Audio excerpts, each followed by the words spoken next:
sleep. You drinking that water I told you about? I'm telling you, you gotta hit up the water. The water will change things. It's an easy win, which is mostly the kind of the goal of the water. It's an easy win because what happens. Bottom line is life is hard. Okay, it's hard. It's even hard when things are going well, and part of what makes life hard is the absence of kind of clear, culturally reinforced methods that we can, rely on, we can turn to.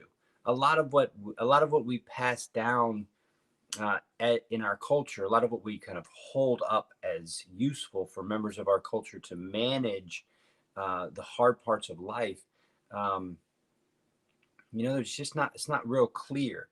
So what happens over time is we typically do the things that we like, and when we don't find the same satisfaction or the same kind of sense of calm and ease while doing the things we like, we can often just keep doing those things because that's what we've always done. And when that happens, it becomes kind of an addiction. It just becomes a pattern that we've become so accustomed to that the thought of doing anything outside of that pattern can be very difficult.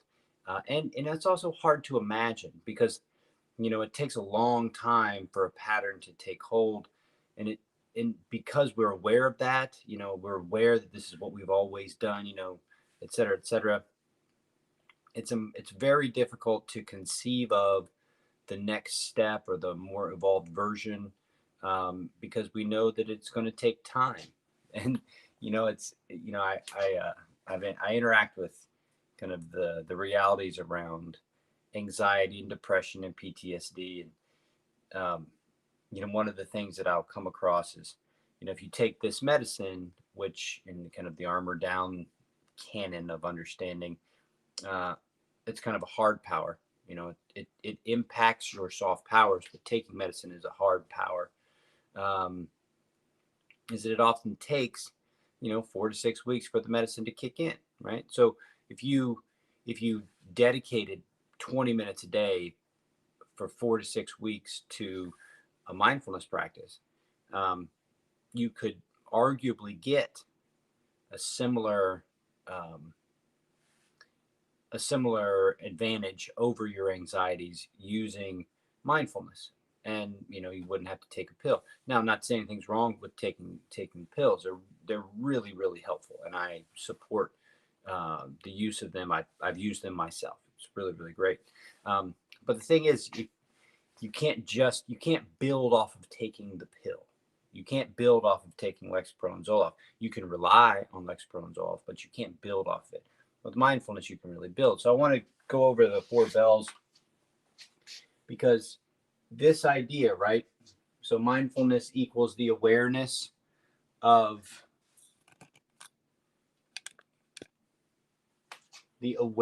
mind, body, and the mystery, not mind, body, or mystery. You're not the mind. You're not your body. You don't know what the mystery is. So you're the awareness. So that's what's around it. Mindfulness is the awareness of the radiant emptiness. Radiant emptiness is it's a powerful way of describing what it feels like to be in kind of a quiet meditative state and just recognize the nature of the mind without the mind doing anything. So that's one way to describe it, radiant emptiness, but that's not really, don't get hung up on that. But anyway, so this is mindfulness. This is what it is, awareness of mind and body. And so why is that valuable in terms of life is hard? So the first thing that the four bells, let's see if this shows up well. The first thing that the four bells practices is bell one, which is present focus.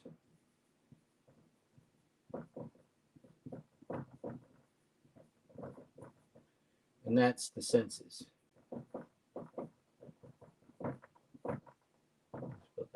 Okay, So what does that mean? Why is that useful for life is hard? Okay.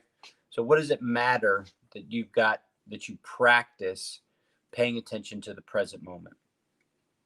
So much of what culminates as anxiety, and what anxiety develops into is it's the thoughts, the ruminating, the worrying that's like, oh, what's this, da, da, da, turned into physical sensation. That's really what anxiety kind of boils down to, is it starts to turn into physical sensation. And so part of what happens when you ruminate is you're analyzing the past and you're jumping into the future. So you're doing this back and forth with your mind. So your mind is getting good at jumping into the past and jumping into the future. And it's just what we do. We cultivate that. Okay. Now the problem with that is that the mind can go in any way. So it can go anywhere. It's imagination. You can do anything with your mind. So if your mind is jumping in the past and the future and things start to accumulate and there's too much going on, how do you stop the mind from doing that? And why is it valuable to give your mind rest? Well, if your mind is always spinning back and forth, it actually impacts your biology. And what happens with your biology is it starts to rev up, and so the revving up, start to feel anxiety in your chest and in your heart. It starts to race, and all other kinds of physiological things start to happen to you. By practicing Bell 1, you're really getting into the ability of calming your mind and giving your mind one thing to focus on, and that's your senses. Okay. So we're gonna pay close attention to Bell 1 today. We're gonna overwork Bell 1 just to really get into it. But you really want to see Bell 1 as the thing, Bell 1 as the thing that counters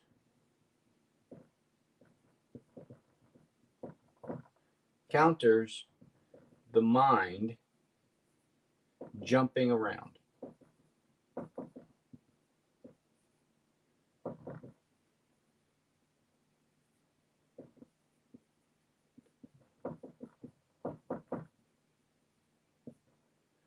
Present moment.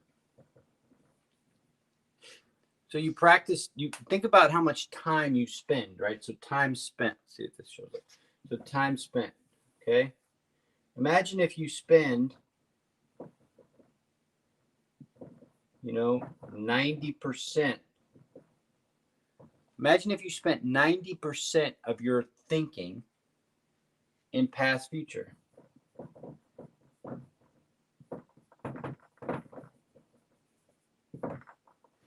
%of your time in past future. This is going to literally be grooved into your brain. Your ability to think past future is going to be enhanced. Now, if you start to practice mindfulness, what if it's 25%, 75% present,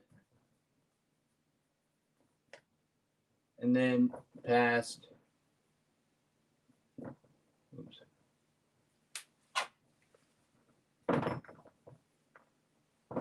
75% past future. So that's a huge amount of time that you're practicing. You're practicing keeping your mind engaged on what's happening right now. And so maybe you get into a series of ruminations about this, that, and the other thing, and you kind of come to a reality that says, oh, there's nothing I can do about it. It falls into the realm of the mystery, right? So I can't fix that. I have no control over that. So you decide to put your mind in the focus of the present moment. Well, it's not a switch. It's not because your mind is too complex. So you got to practice it. You have to practice putting your mind into the present moment if you want to kind of make that shift. And it's a choice. That's the big thing here. Choice. Like I can't overemphasize this notion of choice.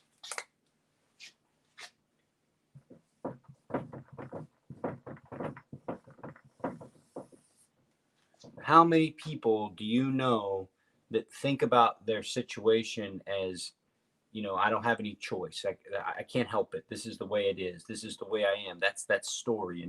How many people do you know like that? You're probably like that. Most people are like that. There's nothing I can do about it. And the argument is, well, I have to spend this much time in past future because of my job and all this other kind of stuff. And that's all just story.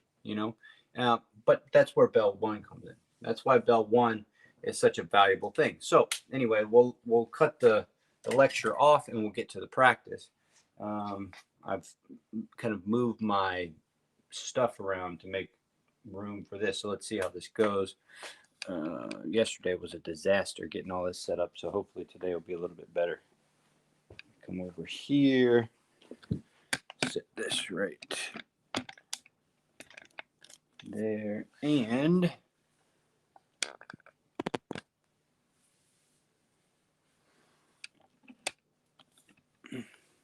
all right, we're back on the cushion. Okay, so go ahead and get yourself set. We're going to go right into training. We'll probably do about 10 minutes. So set yourself up for 10 minutes of comfort. Cue your comfort. What makes you more comfortable? Don't shortchange yourself. If doing something in particular makes you feel good and you're like, whatever, I just won't do it. I don't care. I don't feel like getting up to go do it, or whatever. Just do it. Just do it. Start just introducing or start maintaining the habit of awareness of comfort and the willingness to do something about it. All right.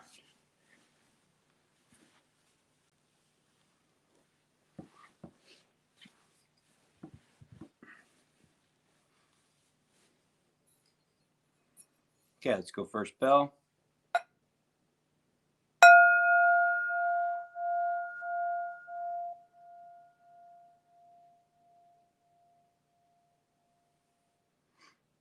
As you hear the bell disappear,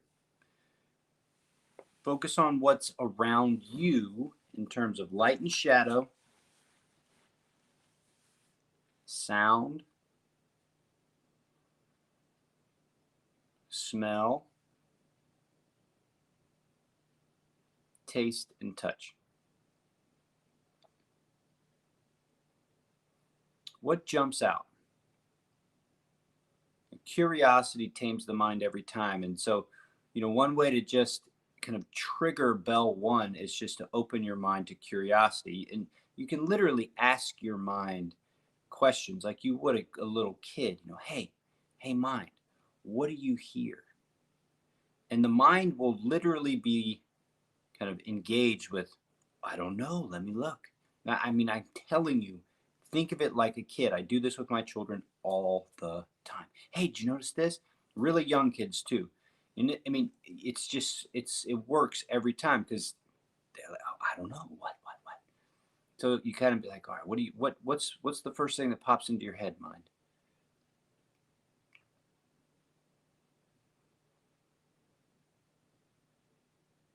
So I can hear the water moving in the refrigerator.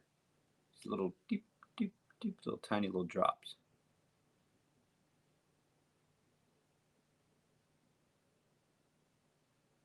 Maybe it's light and shadow, which is the first thing that kind of shows up. And the same kind of thing. It's like, hey, mind, what do you see? What do you notice that you didn't notice before? There are all kinds of elements of shadow that you did not notice until you looked, and you just need to look.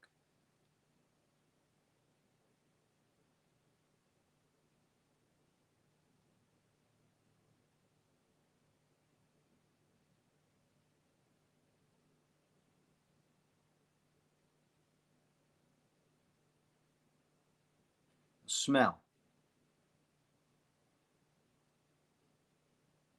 Oftentimes, the first kind of 75% of a intentional smell, like I'm going to breathe in and smell the air, the 75% of what I breathe in, I don't smell anything.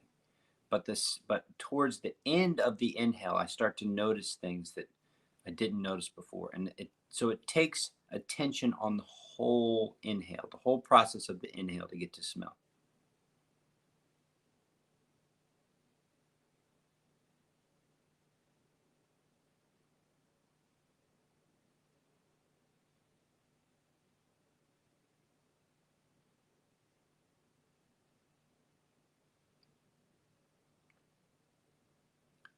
Taste, it's more mouth experience, taste experience. So there's the, the sense of moisture in the mouth. There's the sense of any kind of taste and where that taste shows up. Maybe it shows up on the tongue, back of the tongue, front of the tongue, sides of the tongue.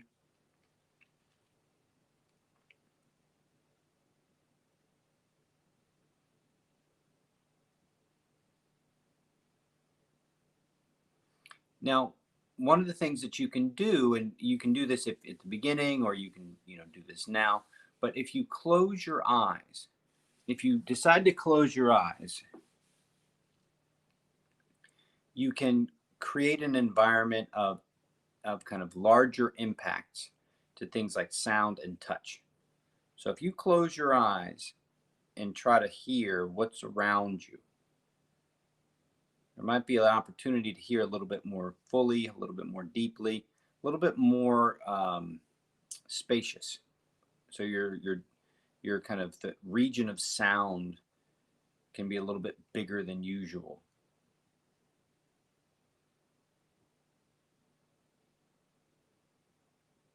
So I'm kind of reaching out further with my sense of sound.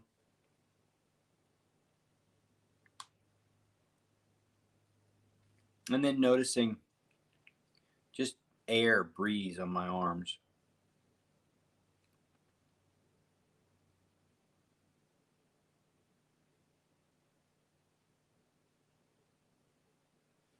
Now, for the PTSD nervous system, a nervous system that has PTSD, anytime you can really kind of coax the nervous system into the present moment through the senses, and you reinforce this relationship between your senses and an accurate representation of safety, you tame your nervous system.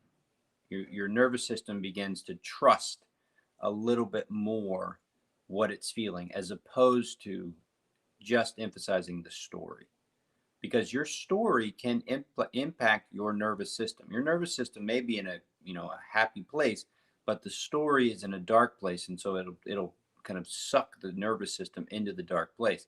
The nervous system can also trigger the story, so it's a back and forth that can be very problematic.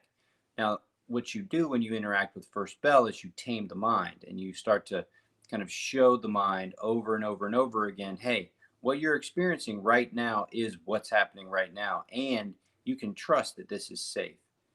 So, go back through all your senses in the context of, is there anything that I hear right now that's a threat?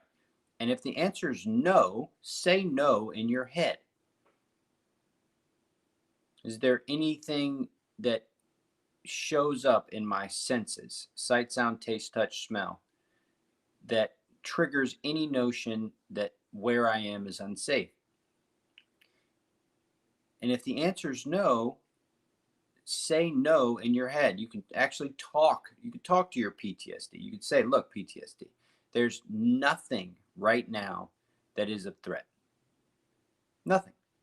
And PTSD, well, how do you know? Well, I've looked around, I'm listening, I'm feeling, smelling, tasting. There's nothing here that offers any threat. And so your PTSD it's an intelligent thing. It's not, it's your nervous system. It's an intelligent thing. It's not some story. It's not something you've made up. It's real. So interact with it as though it's an intelligent thing. So I'm not going to go through the other bells. We're going to save that just for sake of time. So let's just go ahead and finish the practice up. So take 2 breaths, and on your second exhale, you'll be done. So go ahead and go through that.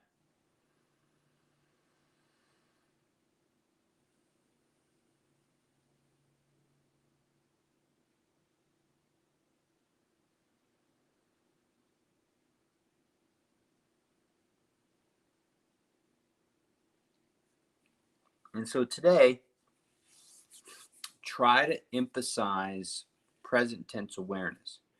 Try to talk your nervous system into being more attuned to the present moment. Now, there's a big difference between being on your phone or interacting with the internet, interacting with the digital world, and being present.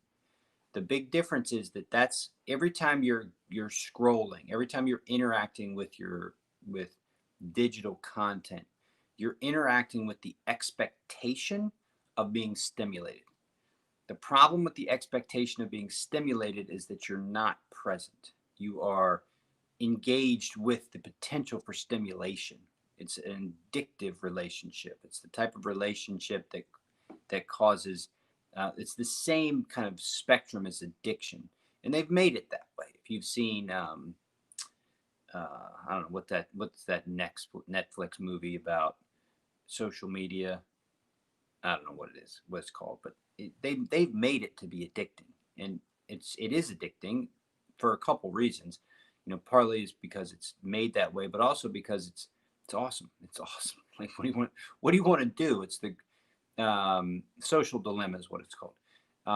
It's awesome. I mean, the amount of people, the connections you can make online, it's just the best. So uh, just know that it's not present tense awareness. So you got to put your screen down. You got to move away from your digital stuff to get to present tense awareness. Nature, huge. There's no nature is you can have a relationship to nature that has an expectation of wonder, but it's not immediate. The thing about the digital world is that it's immediate. That's what makes drugs addicting. You take a drug and it's immediate impact. You go to a new site, you're going to get this stimulation. So you can kind of feed that. So on your screen is not bell one. Okay. So you may be in the present moment on your screen. That's not the present moment. So just be mindful of that. And focus on bell one today. See if you can kind of have a deeper relationship to bell one today. And tell me about it. I want to hear about it. I really do. But anyway, it's always nice to train with people. So thanks for showing up, and I'll see you tomorrow.